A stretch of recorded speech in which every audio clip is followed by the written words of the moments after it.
I had two fathers, a rich one and a poor one. One was highly educated and intelligent.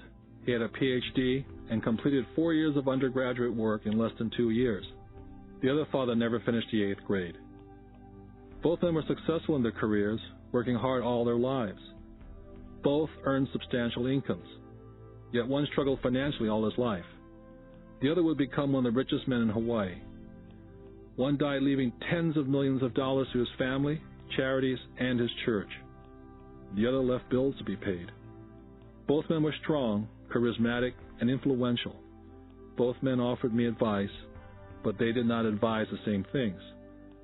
Both men believed strongly in education, but did not recommend the same course of study.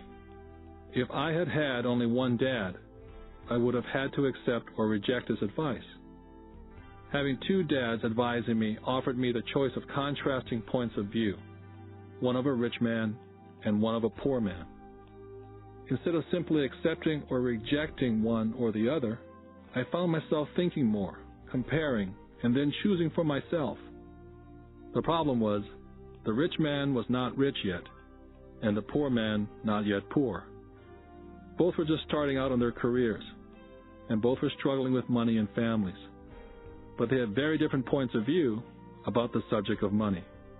For example, one dad would say, "The love of money is the root of all evil." The other, "The lack of money is the root of all evil."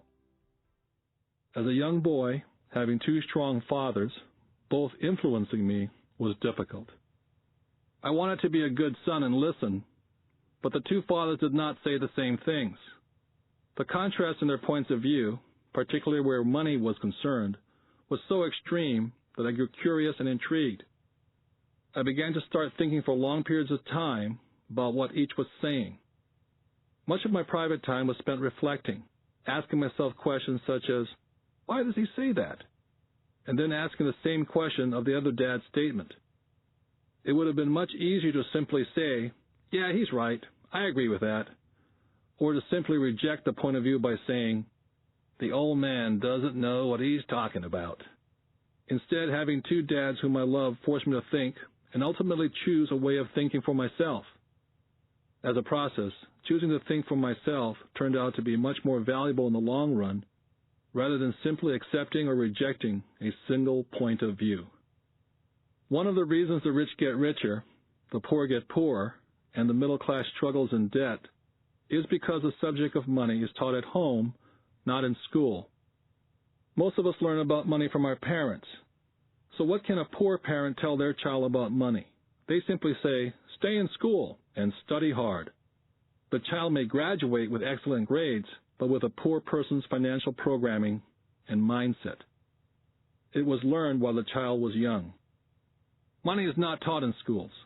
Schools focus on scholastic and professional skills, but not financial skills. This explains how smart bankers, doctors, and accountants who earn excellent grades in school may still struggle financially all their lives. Our staggering national debt is due in large part to highly educated politicians and government officials making financial decisions with little or no training on the subject of money. I often look ahead to the new millennium and wonder what will happen when we have millions of people who will need financial and medical assistance. They will be dependent upon their families or the government for financial support. What will happen when Medicare and Social Security run out of money? How will a nation survive if teaching children about money continues to be left to parents, most of whom will be, or already are, poor? Because I had two influential fathers, I learned from both of them. I had to think about each dad's advice, and in doing so, I gained valuable insight into the power and effect of one's thoughts on one's life. For example, one dad had a habit of saying, "I can't afford it." The other dad forbade those words to be used. He insisted I say, "How can I afford it?" One is a statement, and the other is a question. One lets you off the hook, and the other forces you to think. My soon-to-be-rich dad would explain that by automatically saying the words, "I can't afford it," your brain stops working. By asking the question, "How can I afford it?" your brain is put to work. He did not mean buy everything you wanted. He was fanatical about exercising your mind. the most powerful computer in the world.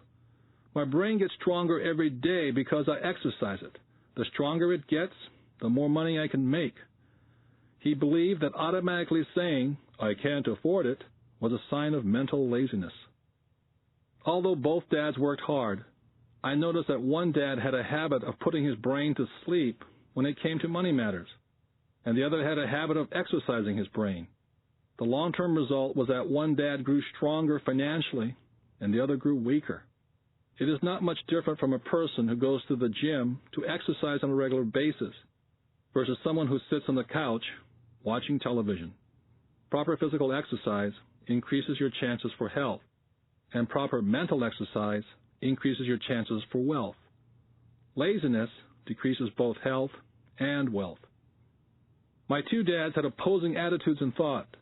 One dad thought that the rich should pay more in taxes and take care of those less fortunate.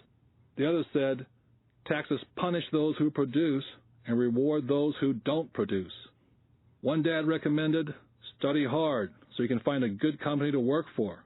The other recommended, study hard so you can find a good company to buy. One dad said, the reason I'm not rich is because I have you kids. The other said, the reason I must be rich is because I have you kids. One dad encouraged talking about money and business at the dinner table. The other forbade the subject of money to be discussed over a meal. One said, when it comes to money, play it safe and don't take risks. The other said, learn to manage risk. One believed, our home is our largest investment and our greatest asset. The other believed, my house is a liability, and if your house is your largest investment, you're in trouble. Both dads paid their bills on time, yet one paid his bills first, while the other paid his bills last. Being a product of two strong dads allowed me the luxury of observing the effects different thoughts have on one's life. I noticed that people really do shape their life through their thoughts. For example, my poor dad always said, I'll never be rich, and that prophecy became reality. My rich dad, on the other hand, always referred to himself as rich. He would say things like, I'm a rich man, and rich people don't do this. Even when he was flat broke, after a major financial setback, he continued to refer to himself as a rich man. He would cover himself by saying, there is a difference between being poor and being broke. Broke is temporary, and poor is eternal. My poor dad would also say, I'm not interested in money, or money doesn't matter. My rich dad always said, money is power. The power of our thoughts may never be measured or appreciated, but it became obvious to me as a young boy to be aware of my thoughts and how I expressed myself. I noticed that my poor dad was poor not because of the amount of money he earned, which was significant, but because of his thoughts and his actions. As a young boy, having two fathers, I became acutely aware of being careful which thoughts I chose to adopt as my own. Whom should I listen to, my rich dad or my poor dad? Although both men had tremendous respect for education and learning, they disagreed in what they thought was important to learn. One wanted me to study hard, earn a degree, and get a good job to work for money. He wanted me to study to become a professional, an attorney, or an accountant, or to go to business school for my MBA. The other encouraged me to study to be rich, to understand how money works, and learn how to have it work for me. I don't work for money, were the words he would repeat over and over. Money works for me. At the age of 9, I decided to listen to and learn from my rich dad about money. In doing so, I chose not to listen to my poor dad, even though he was the one with all the college degrees. Once I made up my mind whom to listen to, my education about money began. My rich dad taught me over a period of 30 years, until I was age 39. He stopped once he realized that I knew and fully understood what he had been trying to drum into my often thick skull. Money is one form of power, but what is more powerful is financial education. Money comes and goes, but if you have the education about how money works, you gain power over it and can begin building wealth. The reason positive thinking alone does not work is because most people went to school and never learned how money works, so they spend their lives working for money. Because I was only 9 years old when I started, the lessons my rich dad taught me were simple. And when it was all said and done, there are only 6 main lessons repeated over 30 years. This book is about those 6 lessons, put as simply as possible as my rich dad put forth those lessons to me. The lessons are not meant to be answers, but guideposts. Guideposts that will assist you and your children to grow wealthier, no matter what happens in a world of increasing change and uncertainty. Dad, can you tell me how to get rich? My dad put down the evening paper. Why do you want to get rich, son? Because today Jimmy's mom drove up in their new Cadillac, and they were going to their beach house for the weekend. He took 3 of his friends, but Mike and I weren't invited. They told us we weren't invited because we were poor kids. They did? My dad asked incredulously. Yeah, they did, I replied in a hurt tone.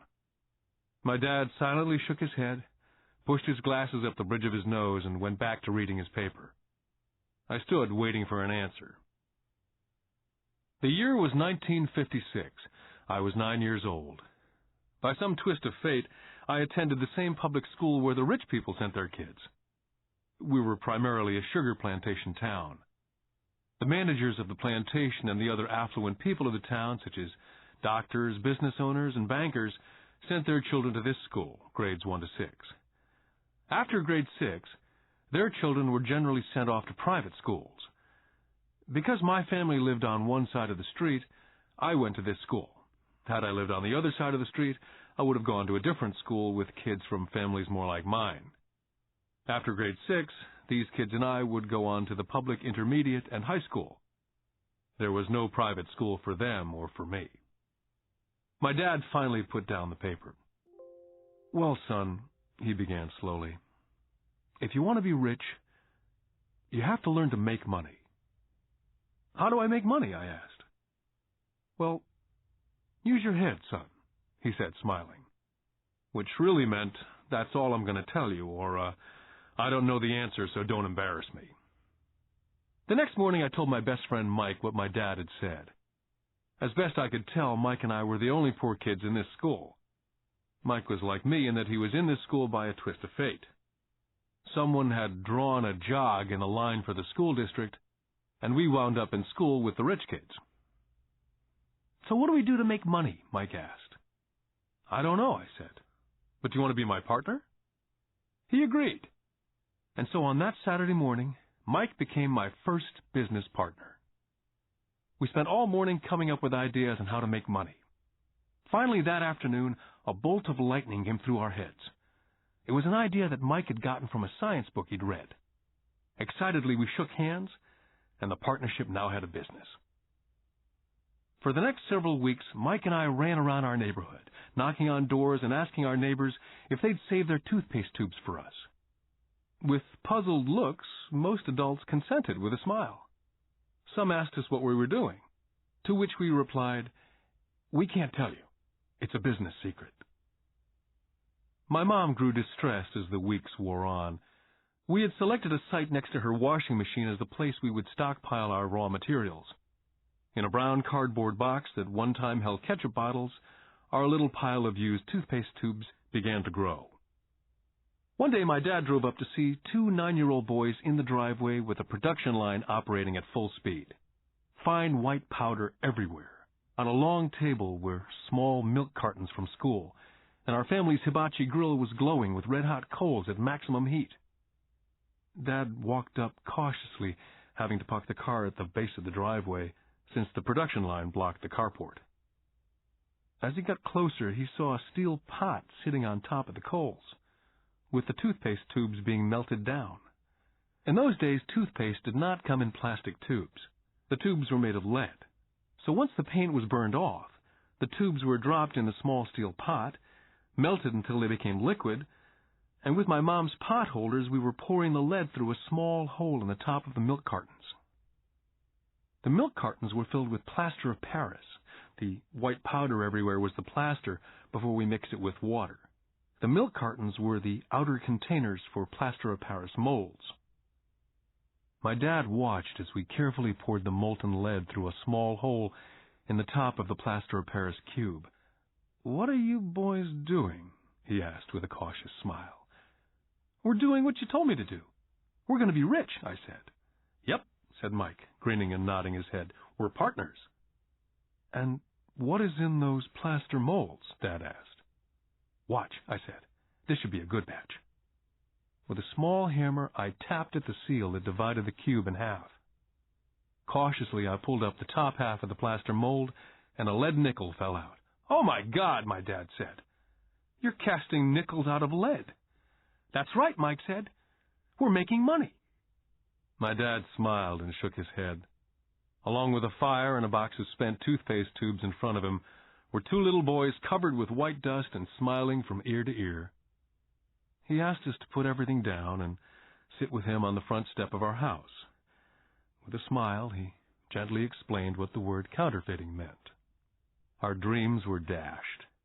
"You mean this is illegal?" asked Mike. "Yes, it is illegal," my dad said gently. "But you boys have shown great creativity and original thought. Keep going. I'm really proud of you."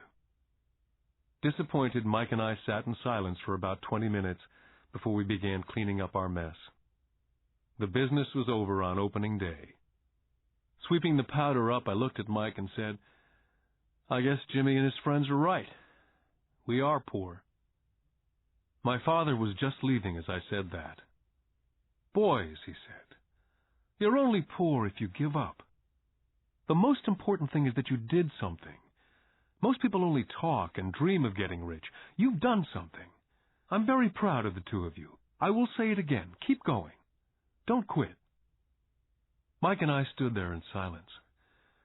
They were nice words, but we still did not know what to do. "So how come you're not rich, Dad?" I asked. "Because I chose to be a school teacher. School teachers really don't think about being rich. We just like to teach. I wish I could help you, but I really don't know how to make money." Mike and I turned and continued our cleanup. "I know," said my dad. "If you boys want to learn how to be rich, don't ask me. Talk to your dad, Mike." "My dad?" asked Mike with a scrunched-up face. "Yeah, your dad," repeated my dad with a smile. "Your dad and I have the same banker, and he raves about your father. He's told me several times that your father is brilliant when it comes to making money. He seems to be building an empire, and I suspect in a few years he will be a very rich man." With that, Mike and I got excited again.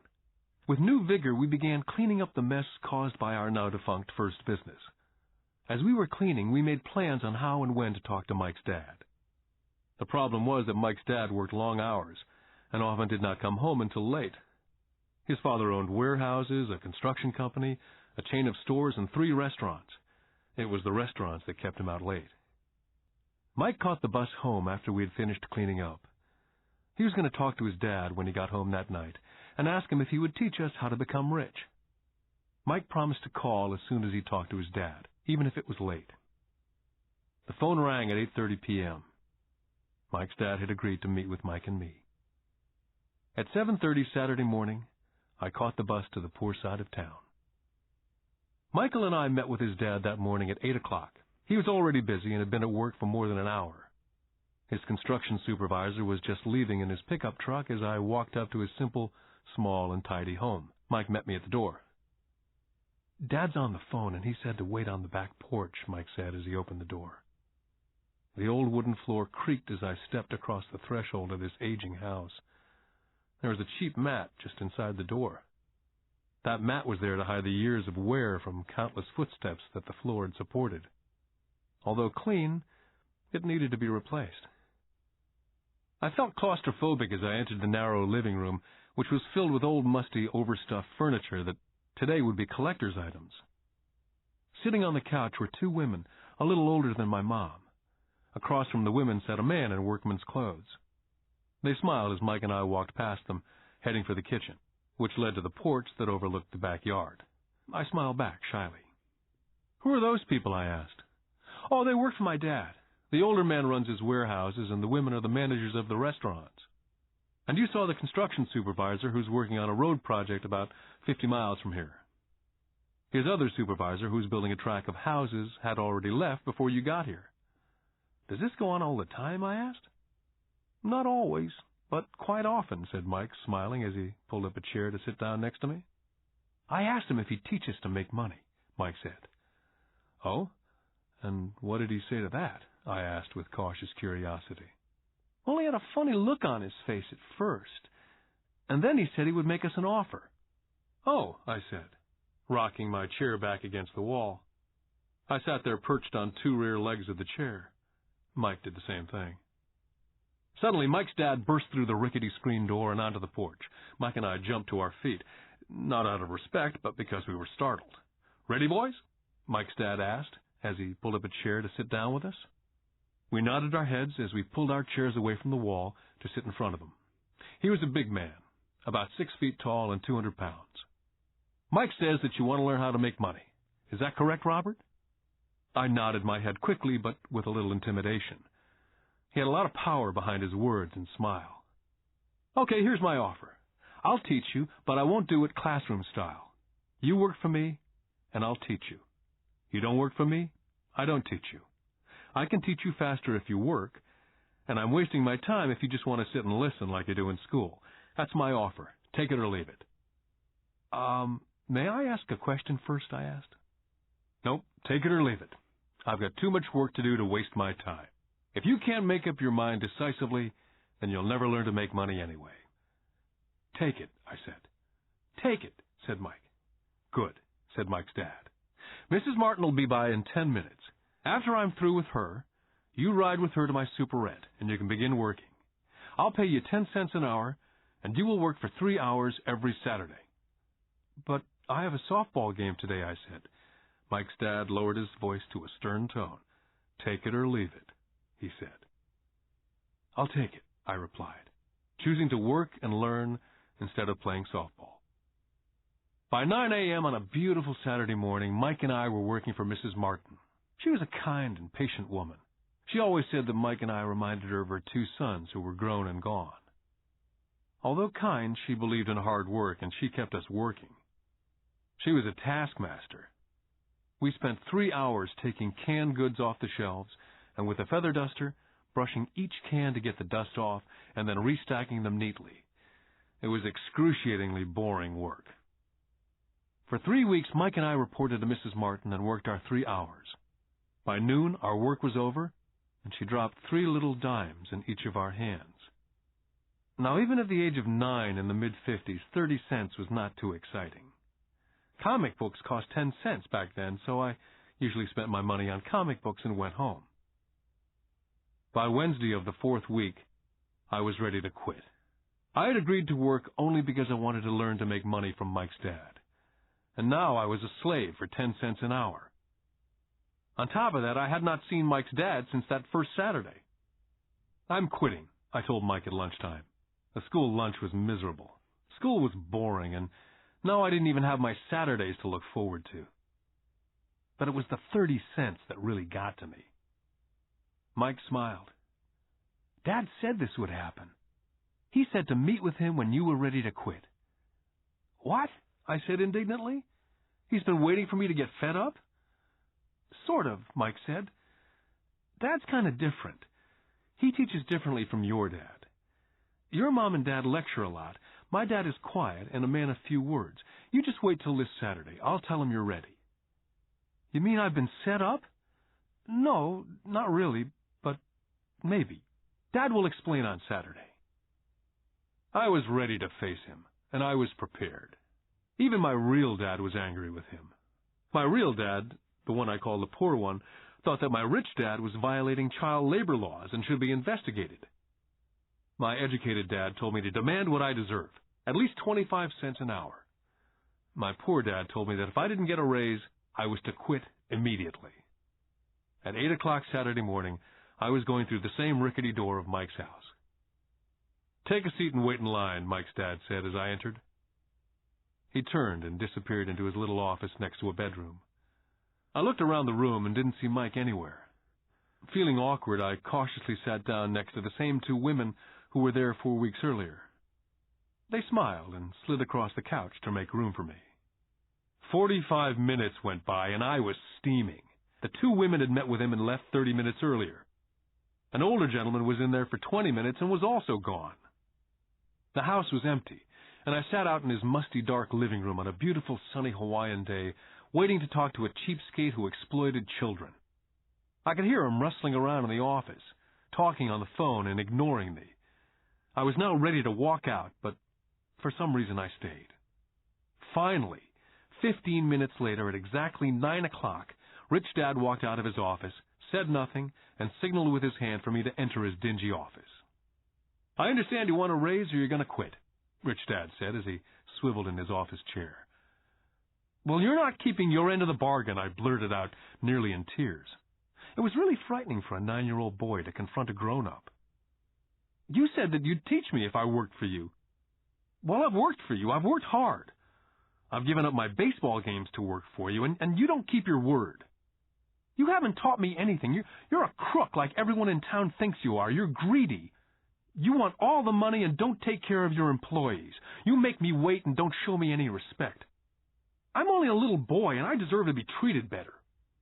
Rich Dad rocked back in his swivel chair, hands up to his chin, somewhat staring at me. "Not bad," he said. "In less than a month, you sound like most of my employees." "What?" I asked. Not understanding what he was saying, I continued with my grievance. "I thought you were going to keep up your end of the bargain and teach me. Instead, you want to torture me. That's cruel. That's really cruel." "I am teaching you," Rich Dad said quietly. "What have you taught me?" "Nothing," I said angrily. "You haven't even talked to me once since I agreed to work for peanuts. 10 cents an hour, huh? I should notify the government about you. We have child labor laws, you know. My dad works for the government, you know." "Wow," said Rich Dad. "Now you sound like most of the people who used to work for me. People I've either fired or they've quit." "So what do you have to say?" I demanded, feeling pretty brave for a little kid. "How do you know that I've not taught you anything?" asked Rich Dad calmly. "Well, you've never talked to me. I've worked for 3 weeks, and you've not taught me anything," I said with a pout. "Does teaching mean talking or a lecture?" Rich Dad asked. "Well, yes," I replied. "That's how they teach you in school," he said, smiling. "But that is not how life teaches you. And I would say that life is the best teacher of all. Most of the time, life does not talk to you, just sort of pushes you around. Each push is life saying, 'Wake up. There's something I want you to learn.'" I had no idea what he was talking about. Life pushes all of us around. Some give up, others fight. A few learn the lesson and move on. They welcome life pushing them around. To these few people, it means they need and want to learn something. They learn and move on. Most quit, and a few like you fight. Rich Dad stood and shut the creaky old wooden window that needed repair. "If you learn this lesson, you will grow into a wise, wealthy, and happy young man. If you don't, you will spend your life blaming a job, low pay, or your boss for your problems. You'll live life hoping for that big break that'll solve all your money problems."